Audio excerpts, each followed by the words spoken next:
Bueno, pues, ari ginen, ez, izketan pixka bat.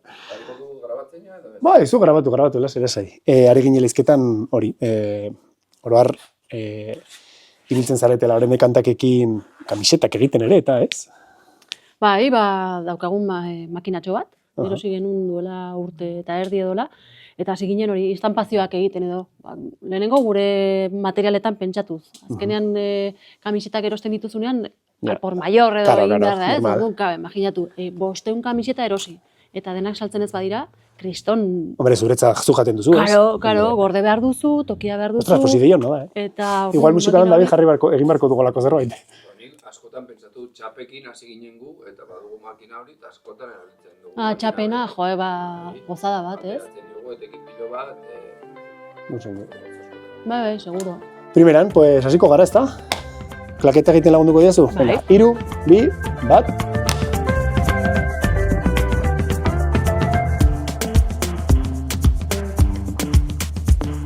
Jaso solasean, Euskal Erreferenteen podcasta.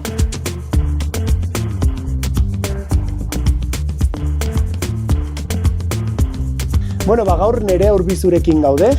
Nerea Urbizu agian batzuei zaizu ezagun egingo, beste batzuek oso ezagutuko duzu, Enekantaken sortzaileetako bat baita. Eta Enekantak, zerbait baldin bada da, fenomeno kultural bat kasila gure Euskal Herrian, ez da? Esan genezake, zer muza da, Nerea?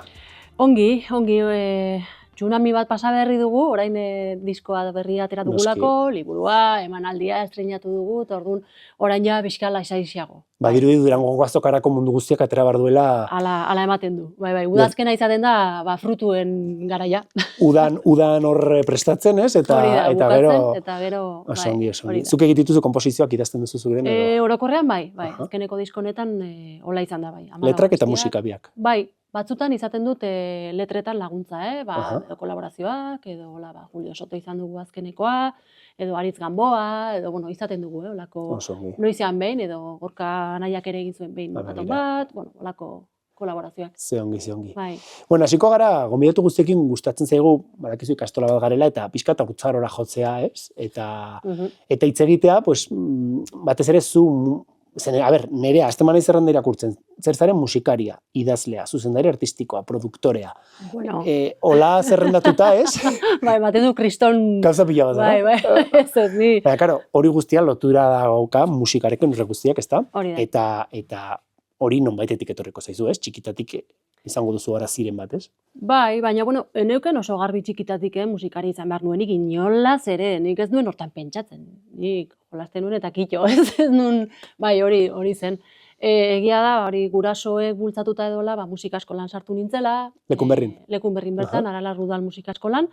Eta antzegon edo pelota, edo solfeo, edo eskolaz kanpoko jarduera oso gutxi zegoen garai hartan. Orduan, musika egiten zuen ia mundu guztiak Lekunberrin. Zer aukeratu zuen ez instrumento?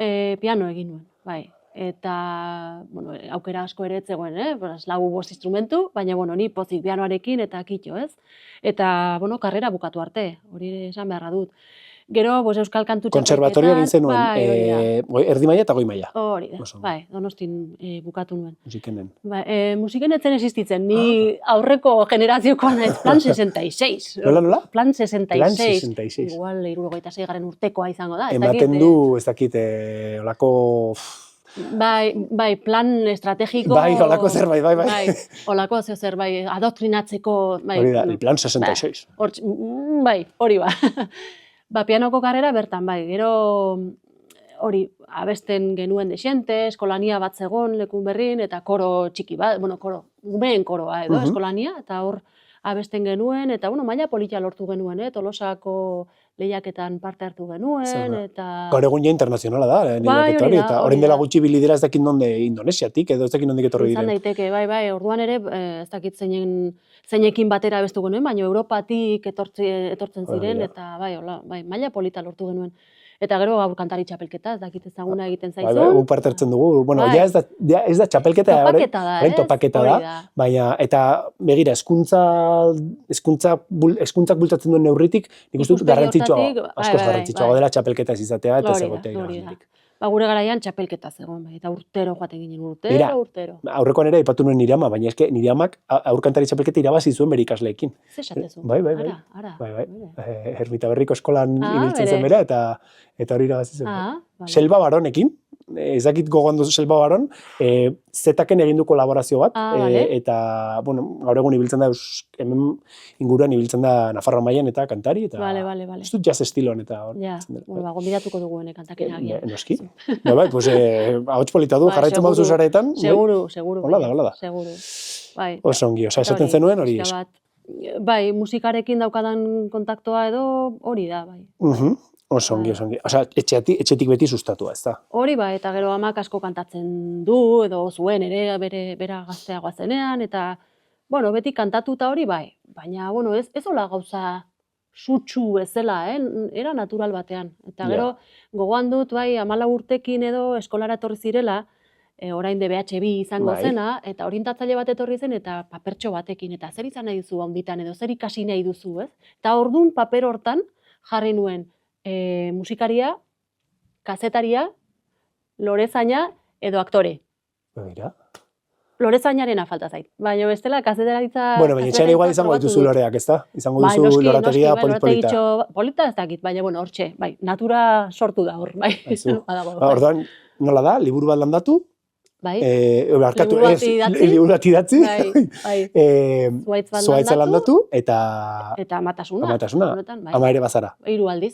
Bere, zorionak. Bai, esker, bai. Oso ongi. Bai. Jo, eta horren aipatzen dugula, amatasuna, eta ene kantaken familia giroa sortzen da, ene kantaken ikuskizunetan, eta zerbait baldin doaz dira familia horiek aur txikiekin, eta nolabait, galetu nahi nizun, nola ikusten dituzu gaur egungo familiak, ja, 13 urteko ibilbidea daramazue, ez da?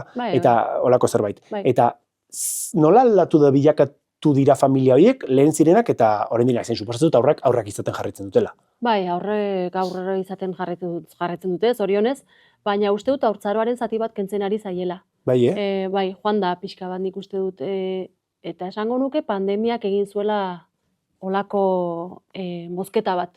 Uste dut, hori da nire percepzioa da, igual. Aurretik, bueno, umea joaten ziren, umeen adina, bueno, 7-8 urteak arte, bai, zabaltzen zen edo, ene kantaken eskaintza edo, ez? Familiekin joaten ziren, noski, eta gaur egun ere familiekin joaten dira, baina txupete asko ikusten dut nik. Eta ez dut ustea bestiak hainbeste aldatu direnik, kantuen, bueno, umei zuzendutako abestiak dira, baina uste dut azeleratu dela hori. Eta pandemia esaten dut, ze pandemia garaian nik uste etxean gehiago konsumitu zen, telebista gehiago, eduki gehiago, eta uste dut jendea ohitu zela gehiago hartzea, eta uste dut nolabait jan zituela urte batzuk, ez dakit nola azaldu. Orain ikustera etortzen direnak 2 urtekoa dira, ez dituzu asko ikusten 8 urtekin, 7 urtekin, 6 urtekin. Bai, esan dizu agian, gutxi daia. Balin badute telebista kopuru bat konsumitzeko, nolabait esateko edo ikuskizun kopuru bat, adin batekin aurrera ja jan dutela, ez? Edo ja ikusi dute hainbeste, zuzenean ikusteko hori gutxi dela ja beraientzat, ze olako gauzak ja ikusi diak dituzte. Ja salto egingo dute, guazenera, eta guazen nerabei zuzendutako zerbait da, baina ez duten nerabe kontsumitzen.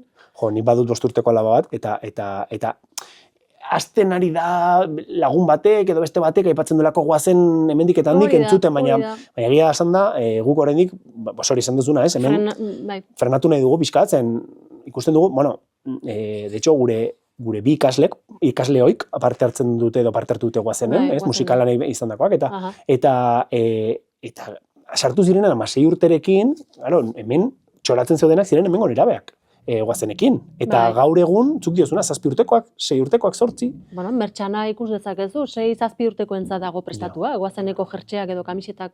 Hori ere indikadore bat da, klaro. Nik uste dut baietz hor saltzen da, goxoki bada, dantza eta musika. Eta, bueno, bersio batzuk oso ongi daude, nire ikuspegitik, baina hori ez dute nerabeek ikusten, edo gaur egun esango nuke 12 urtetik ja desengantzatu egiten direla. Guk badugu ikastolan kampusa, arte kampusa, Bai. ekainean egiten duguna, eta inauteritako astean, eta bertan egoten diren aurrak, etortzen dira Euskal Herri Nafarroa guztitik bereziki. Baten bat inkluso Donostietik etorri zaigu, aste horretan, baina oso deigarria da denak direla guazeneroak atope, osea, dantza, kanta, eta zorionez zerbait ongi egiten ari badira, eta hemen izango ditugu aurrerago guazeneko gonbidatuak ere, zerbait ongi egiten ari bari dira da Euskal kantak ezagutzera ematera gaztei. Gertatzen dena da, amu bada, bai. ez dutela kanta original askotan. Hori ja igual da gurasoen lana, ez? Bai, originalera eramatea eta artista ezagutzea, eta hor ja igual etxean dago lana. Bai. Uste dut, gaur badugula dei berezi bat, ez da egiteko? Bai, noski. Egingo dugu. Gaur konektatuko dugu astronauta, badugu hemen gurekin astronauta, gurekin hitz egiteko prest. Eta deituko dugu. Vale. Bea zer dioen, ez zertan da bilen. Zertan da bilen. Nerea, zuk hitz egingo duzu berarekin, jarriko dugu manos libresa, jarriko dugu mikroaren ondoan, eta zer dioen, gure astronautak.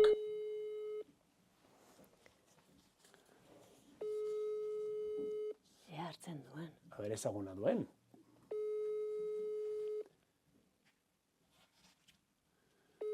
Despistatu da, seguru. Segura eski despistatu.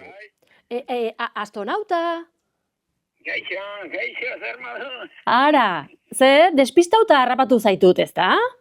Bai, despistatu eta nire espaziontziak idatzen ari nahi zarain. Espaziontzia, ni jason hemen nago podcast batean, benetan esaten duzu, nora zoaz ba? Badakizu, izar batetik bestera, bai. Zenariak bilatzera. Izar batetik bestera. Bai. Saltoka, igual. Astronauta, kaixo, nire izena Imanol da, jaso ikastolako irakaslea naiz. Aizu, galdera badaukat zuretzat? Bai. Hor zaude? Bai, ez da. Bai, hemen nago. Bai, begira, galderatxo badaukat zuretzat, astronauta.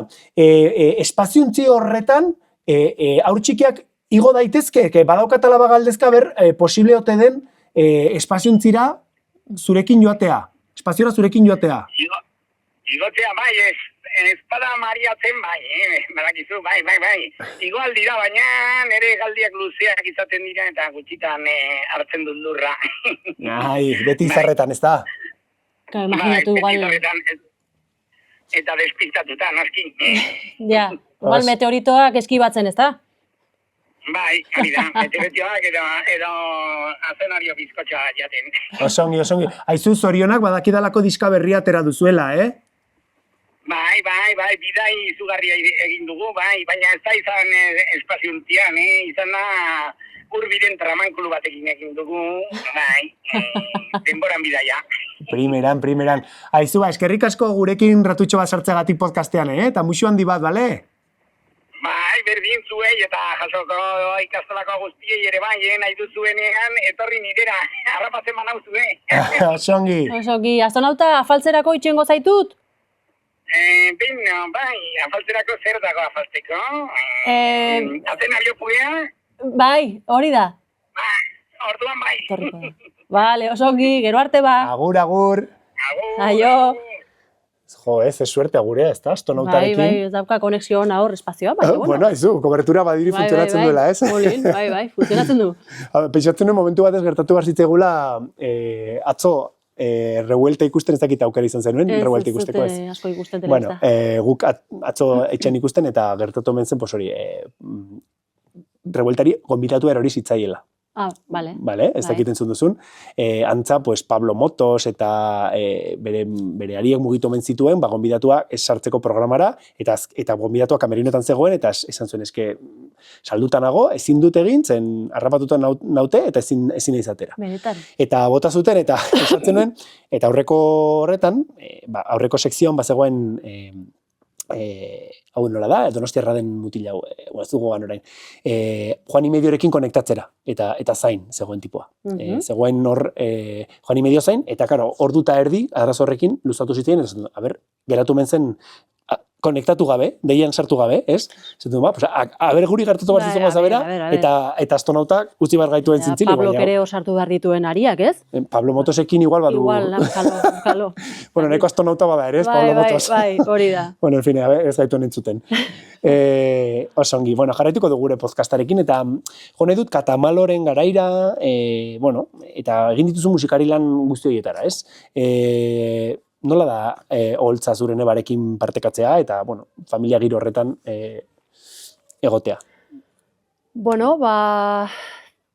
ohore bat, azteko, hori pasada bat, ez? Eta gero jende zoragarriz inguratuta 9 lagun egon ginen Katamalon, eta pasada bat. Familia gorkarekin eta besteekin ere bai, oso giro politia zegoen, eta nik oso oroitzapen politia ditut, oso memoria txarra daukat, oso txarra, baino gogoan... Zenbat urte zibili zineten? Ez dakit. 4 urte ez uste dut. Uste dut 4 urte. Eta gero disolbatu zen bakoitzak bai, bagenekien bukaera izango zela gauza puntual bat, eta hala izan zen. 11an esango nuke bukatu zela, eta 7an hasi. Ez daukat oso garbi, baina esate ditute, datek dantza egiten diate. Seguro egingo duzuela Rememberren batez, zuiz bait. Esklusiba izango dugu ben, igual. Ez dakit, hori gotzonekin hitz egin beharko da. Ez dakit. Polita litzateke, segurazki jarraitzaile asko zenituztelako, eta nik esango dizute nik deskubritut beranduago. Bai, deskubrituen garai horretan, ez nintzen oso euskal musika zalea, eta gaur egun ari nintzela askoz gehiago entzuten, iruditzen zait oso polita, musika. Bueno, eta horrek ere daukan beste gehitu hori, poesia edo olerkia da, ez? Beste gerturatzeko beste modu bat, ez? Musikaren bitartez, eta gauza txukuna izan duzela, ez? Hola, musikaldetik eta hitzen aldetik, noski. Eta gainera, bueno, gaur egun ja Katamalo ez dago, baina gaur egun esan badaiteke zerbait da, euskal musikak oso osasun ona duela, ez? Gaur egun. Gaur egun iruditzen zain niri ez dakit. Bai, korronte berriak igual hasi dira, eta bereziki Nafarroan edo Iruñan, bai badago lan mugimendu bat, ez? Sentitzen da, esumatzen da, bueno, gauza berriak egiten direla, jende ausarta ere dagola, edo pausoa ematen duela, eta Euskal Herri mailan ere bai nik uste batez ere emakumeak hasi direla pixka bat ere bai, ez? Mugitzen eta holtza gainean jartzen, eta garrantzitsua da. Nik uste dut ezinbestekoa dela, iniziatiba hori izatea, ez? Eta geroz eta emakume gehiago zen bat, askotan ematen du ez frontmana zena ez, frontwomana zergatik ezin da izan, ez? Eta beti musika arrakastatxua egonda lotuta askotan gizonezkoen taldeetara. Eta pena da, ez dakit, dagoen talentuarekin holtzara ez ematea, eta adibidez orain aipatuko dut ez, baina badago mugimendu feminista handiak adibidez musikarien artean, eta horietako bat polita iruditzen zidan, eta igual ez duzuen ezagutzen da Goxo Txaranga. Ez dakit entzun duzun Goxo Txaranga, bakarrik emakumez osatutako txaranga bada. Eta claro, hor, kesi trompeta, bombardinoa, saxofoiak, aizezko, dira metalezkoak, eta zuk normalean metalezko instrumento horiek hartzen dituzunean, ez duzu, pentsatu beharko bazen zure lehenengo pentsamenduan, ez? Norbaitek esaten badu, nork jotzen duen, nor dagoen atzean, mutil bat ala neska bat, ez? Gizonezko bat ala emakumezko bat. Normalean esango zu, bibolina emakumezkoa, eta beti edo bintzat gizarteak horrela pentsatzera jotzen du. Eta hori apurtzea ere polita da.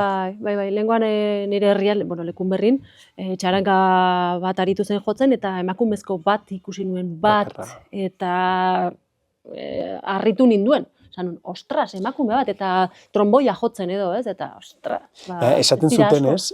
Askotan emakumeak gainera da jotzen dute juerga giroan, txarangek. Eta askotan jendea mozkorra, jendea haien inguruan, emakume batzu baita sentu dela intimidatuta momentu batzuetan, eta askotan jotzen dutela talde erdian, ez? Txarangak borobila egiten du, eta jartzen dira, babese aldera jotzen dute, pixka bat, izan dituztelako, erasoak eta mobidak, bai, desegokiak direnak. Galdetu nahi dizut beste gauza bati buruz, eta da, gonbidatu guztiek galdetzen diogun zerbait. Zein den zure jaso momentua? Jaso momentua da, guk zuretzako berezia den momentua zure bizitzan, imaginatzen dut, lotura izango duela zure descendentziarekin, ez? Baina beste momentu bat izan daitek ere zuk egunero zuretzako duzun momentu txori, goizeko kafea edo ez dakit. Zuretzako izan daiteke momentu berezi bat, jasota duzuna betirako. Igual izango da, bazkaldu ondoren txokolate beltza hartzea, kafeakin, eta gero txintxonean jolastea. Beti, egunero? Aldudan guztietan. Benetan, Bai, hori nire gurasoen etxera joaten aizenean edo amaginarreban ere etxera noanean, sakratua da, eta alabek badakite txintxon partida da orain. Orain ezin zaitut atenditu. Bai, hori da... Ez dira sekula esango. Nahiko sakratua da. Ludopatia punto bat badu, ez? Txintxonak, bai, etxe terriblea. Etxekoekin hitz egiten baduzu, bai, hori sakratua da. Bikotea, amaginarre ba, eta bestela nire gurasoak, edo Gorka, edo Maitane, anaia arreben artean, bai. Osea, txintxona. Minimo 3. Ze polita. Bai, eta bai, dirurik gabe, tartean, baino... Sentimotxo batzuk sikiera, ez? Baino duintasuna eta oie jokoan daude, bai. Ze ongi. Bai. Eta zeintzu dira Nerea zure urrengo erronkak musikari bezala? Momentu honetan. Bueno, orain hasi naiz Makusi plataformarako, ez dut esango, baina musika sortzen ari naiz, horko esto baterako. Eta, gero, orain Bisonte Mastodontea edo manaldia prestatu dugu, eta hor bai sortu dala, banda sonora ez diot deituko, baina bai ambienteko musikak edo sortu ditut, eta oso ongi pasatu dut. Oso librea sentitu naiz gainera, bez? Eta hor letrari gabe, soinuak, zaratak, musikak, bai. Eta orain proposamen bat jaso dut ere, olako, antzerki baterako musika sortzeko, eta probatzeko gogoa daukat. Antzerki munduan sartzeko. Antzerki munduan, bai, baina ere, labean sartu gabeko zerbait da, oraindik, baina bai, hortan probatu nahi nuke. Polita da, oso guri tokatzen zego musikala dela eta, ez? Urtero, kanten, normalen hartzen ditugu kantak letrak moldatzen dizkiegu, eta historiara bersio batzuk bersioak egokitzen ditugu, arregloak, orkestrarekin goaz, eta oso lan duina egiten dugula pentsatzen dut, baina oso prozesu polita da, zen da prozesu pedagogiko bat non ikasleek egiten duten kanten letrak, kanta zuzenean, dena ikusten dena holtzan, baita argiak, soinua, dena egiten dute gidoia, eta oso polita da, zentzurretan. Eta Nerea, musikaria zara eta kanta bati buruz galdetu behar dizut. Nahi dut jakin zein den Nerea Urbizuren kanta. Zer galdera zailak egiten dituzun? Nerea Urbizuren kanta? Zein da zure kanta, esango zenuke kanta hau da nire, edo taldea, edo zein aukeratu beharko bazenu bat? Eski hori ez da galdetzen, ez dago bat, hori ez dago bat, dago gainera nik uste dut kantua daudela garaietara asoziatuak, edo gertaera bati asoziatua edo, ez? Ez dizut esango taldea, edo bai, Nouvelle Vague, frantsesa, in a manner of speaking, deitzen da besti bat adibidez, eta hori nire 20 urtetatik 30 urtetara oso presente egon da, adibidez. Niretza Flying Freezen garai horretan. Ja. Ezin dizut esan bat, Eskunka Nancy ere taldea asko entzun dut, gustatu zait. Eskanka Nancy, hau inglesez. En fin, hori asko gustatzen zait. Berritxarrak nire banda sonora izan da, uste dut, etxean bizitu dut oso gertutik, eta gero ere mertxan asaltzen aritu nintzen urte askotan, urte asko ez, urte batzutan, eta orduan ere kontzertu asko ikusi ditut, gira pixka bat egin nuen, eta hori ere asko entzun dut, eta zuta agar, 14 urtekin zuta agar pila bat, jotake irabazi arte. Pila bat entzun nuen, Jose Ripiau ere bai, pila bat, beste parranda giroan, ezin dizut esan bat. Pasatu zara estilo guztietatik eta... Bai, baina orain gustatzen zait, orain edo... Orain zertan zabiltza, zer zabiltzen zuten? Orain entzuten dut desiente Odei raperoa edo Odei Barroso. Hori asko gustatzen zait dituen letrengatik, sakontasun hori, asko gustatzen zait, eta entzuten duzun aldiro zerbait deskubritzen duzu, ez? Eta gainera nik letrak ikasteko ez daukat erraztasunik edo, eta orduan entzuten dudan aldiro, eta jarri behar dut berriz hasieratik, ea memorizatzen dudan bingoz, eta ez dago modurik, baina gustatzen zait bera entzutea, nola rapeatzen duen, eta Odei adibidez. Eta Leiotik Anen berria ere entzuten ari naiz azken aldian, Durangon hartu nuen, eta hori adibidez. Bai, Anthony and the Johnsons asko entzun dut, nahiko musika... Baduzu bagajea, eta baduzu, nolabait klasikoetatik ateratzen zarela, ez da Bai. betiko, ez, taldeak eta mainstream diren talde horiek eta Ja, irratian datoen. Ja. Gero gertatzen dena da ere nik... Bendito Spotify, ez? Bai, orain jarri dut, Ni Bai. dinosaurio bat naiz, zentzu guztitan. Orain jarri dut. Baina 30 urtetatik, orain arte, 15 bat urte daramatzat, musika kasi entzun gabe, amatasunarekin eta ene kantakekin eta alde batetik konposatzeko eta bestetik amatasunarekin eta ez dut denborarik izan ere musika asko kontsumitzeko edo kotxeko bidaietan entzuten dut, baina normalean CD-etan ditudanak, nik CD-a daukat kotxean, CD-a eta... Nik egiten dugu lehenengo gauzetako bat da aldatu kotxean estudunan irratia, behintzat hori izan ditudanetan, jarri izateko Spotifyen musika. Osa, nahi duan musika izan alizateko. Ja, zu gazteagoa zara. Bueno. Ni kotxea erosi nuen esan nion, maletero grande y radio con CD. Eta, pues ala, venga. Ala, pues venga. Holaxe izan zen, bai. Ze ongi. Bueno, poliki joango gara bukatzen, eta ingo izkizut, normalen egiten dituen, galdera azkar batzuk prestatuta, zure pertsonan pentsatuta, bale? Ordan, zuk erantzuna bota motz, alduzu neurrian, eta abertze kontatzen diazu, bale? Holtza gainean abesten, edo holtzaren atzean beste norbaitek zure abesti bat kantatzen duenean. Igual holtza gainean. Behian nagonean sufritzen dut pila bat. Oso urduri jartzen naiz. Bale, zer duzu nahiago, aurrentzako musika sortzea, ala, helduentzako proiektuak egitea? Erosoago sentitzen naiz umeen kantuak egiten, hori ezagutzen dudalako. Zure... Bai. Esan duzu pixka dinosaurioa zarela zu honetan, eta CD-a duzula, ez? Eta honekin lotuta dago aldera. Sormen prozesuan teknologia berriak erabili, ala modu tradizionalagoan lan egin. Zein da zure metodo lan egiteko, jake hemen gauden? Nire metodoa, konposatzeko, orain bai nire etxean txoko bat daukat, ordenadorea, teklatua, eta mikrofonoa, eta kubase. Hor egiten dut, ez? Eta midiekin sortzen ditut melodiak, edo arregloak, edo dena delakoa, bateriak, eta beste, sartzen ditut horrekin. Orain dela, telebistara joan aurretik, duela 5 urte arte, paperean egiten dituen jasotako ideiak edo burura etorritako ideiak, pentagraman idatzi, eta mobilarekin grabazioak egiten dituen metronomo bat jarrita, eta hori pasatzen nion bajistari, bateriari, eta hola, osea, duela 5 urte arte horrela. Ostras. Horrela. Eta naiz hori, nik oraindik mesanotxean papera daukat partitura, osea... Bada espada. Bai, zerbait ideiak jasotzeko, eta nik ez dut mobilean grabatzen. Gaur egun igual zerbait bai, baina normalean papera. Ezagutzu Lin-Manuel Miranda, badakizun orden? Ez. Lin-Manuel Miranda da, konposatu ditu Hamilton musikala, konposatu du Baiana, Vale, bai. Milaka gauza, eta berak portento bat. Eta belak esaten zuen Hamilton konposatzen zegoenean, zijoala trenean, ez? Kantetako bat, etorri zitzaien burura, eta batean melodien inspirazioa, ez? Hasi zen idazten, eta zijoan lagun baten urte betetzera. Eta iritsi, joatea, zorionak, joan barra daukat. Bueltatu zen, sartu zen, eta bueltan konposatu zuen 6 minutuko kanta oso bat trenean. Joan, eta etorri zitzaien inspirazioa, eta zatu, eski momentu hietan, Bai. eteten duzu dena zen behar duzu. Hartu behar da, eta listo, bai.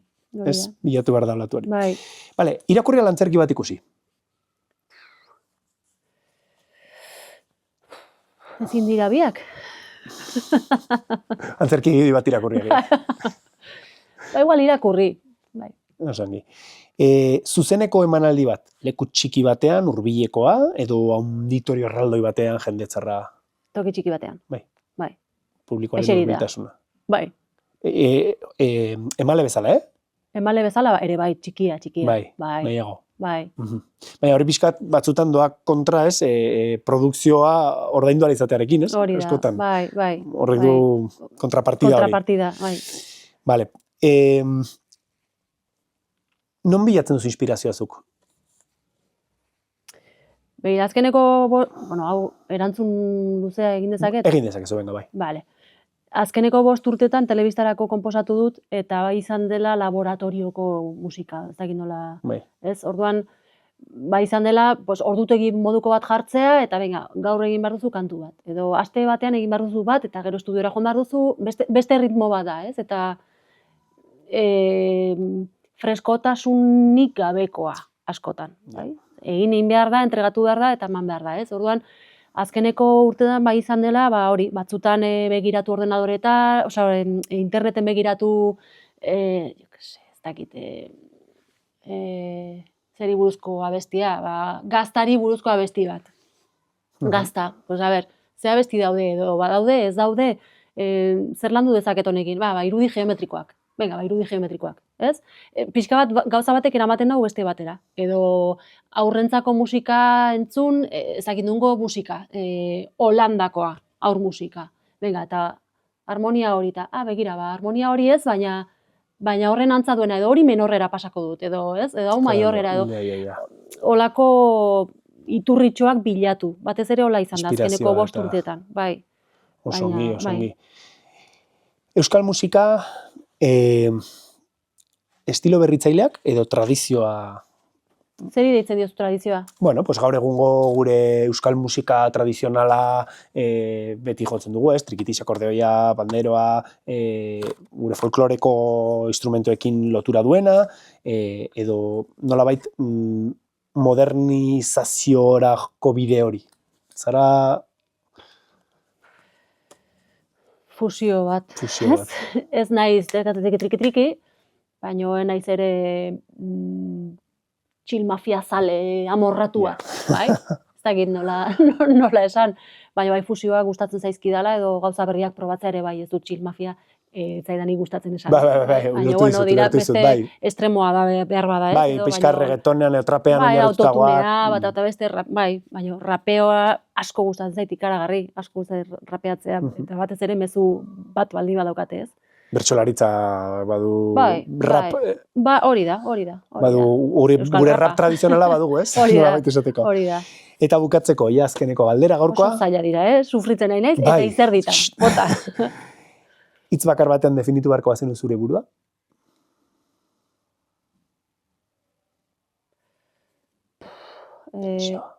Bai.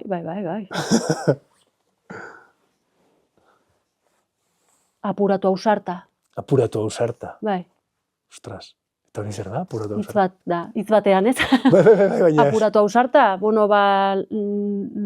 persona lotxatia, baina gauza berriak probatzea gustatzen zaiona. Eta arriskatzea. Pues begira, ze ongi. Pues arriskatu zara eta etorri zara gure podcastera. Gainera, pentsatu zasieran bazinela, irrati podcasta bakarrik zela. Bai, irrati batera nentorren. Irudia eta guzti, grabatu dugu. Hori da. Eskerrik asko gure eratortzagatik. Men euskal erreferenteak izatea eta, bueno, gazteentzat eta gazteek ezagutzeko euskal erreferentea guretzako garrantzitsua da ikastola bezala eta honek bali badio beste entzulego bati, ikastolako ez den beste entzulego bati ere zu eta ezagutzeko ongitorria. Mila esker zuei. Gauzatxo bat esango dizut, esan dezaket? Bai. Minutu bat. Bai. Nire irakasle praktikak jaso egin dituen. Ez esan? Bai, duela, hori dinosaurio bat naiz, baina bai, 2004an uste dut hemen egin dut. 2004an? Bai, David zurekin koinzituko zuen igual?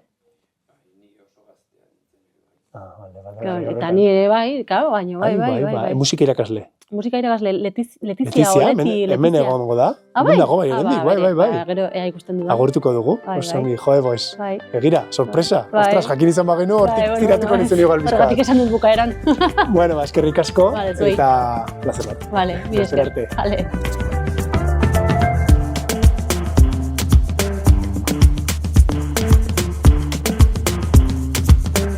Hala, pues listo. Badugu. Hemen.